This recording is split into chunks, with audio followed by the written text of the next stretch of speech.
প্রশাসন নাই, প্রশাসনের কোনো খবর নাই, গন্ডগোল শেষ। এখন সব আপনারা এই চিন্তা হয়েছে জানার লাগিয়া, কিন্তু আমরা সুরক্ষা দেওয়ার মতো সময় মতো সুরক্ষা আমরা পাই না। এটা কি প্রশাসন এইরকম কি চিন্তা লাগিয়া?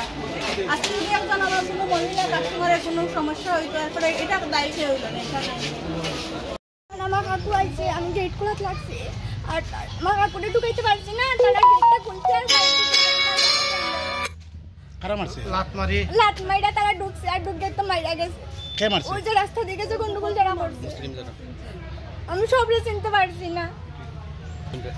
ও মুসলিমরা কয়েকজন আইছে, আয়া তারা মারপিট করছে, আমরা লোক আক্রমণ করছে, এইরকম করে আমরা মাইরা গেছে। কিল্লিকে মারলো? ওই যে আমার কাকু রাস্তার বাইরে আসছিল, যে দোকান থেকে আইসে বাড়ি ঢুকতো, তো আমি গেট খুলছি, গেট খোলার পরে আর মানে আমার কাকুরে ঢুকতে দিছে না। আর ঢুকতে আমরা এখানে জমায়েত হয়েছি আমাদের কদমতলার এখানে একটা ক্লাব। এই ক্লাবে দুর্গাপূজা হচ্ছে, ভালো কথা, দুর্গাপূজা করেন। দুর্গাপূজার নাম করে ওরা চাঁদা কালেকশনের নাম করে মুসলিম সংখ্যালঘু একটা গাড়ি ওরা রাস্তার মধ্যে আটকিয়ে বেশি টাকা কালেকশনের নাম করে ওদেরকে একটা প্রস্তাব দেওয়া হয়েছে। প্রস্তাবটা ওরা গ্রহণ করেনি, ওরা বলেছে যে আমরা আমরা আমরা 500 টাকা টিপ নিয়ে যাচ্ছি, আপনাকে 5,000 টাকা কেমন করে দেব।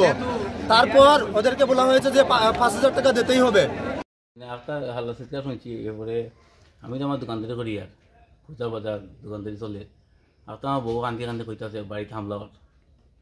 রাস্তা রাস্তায় এই জায়গায় দেখি তো এই ঘটনা, দরজা ভাঙা ঘরে ঢুকছে, হামলা করছে, এই করছে। দক্ষিণ 1 নম্বর ওয়ার্ড।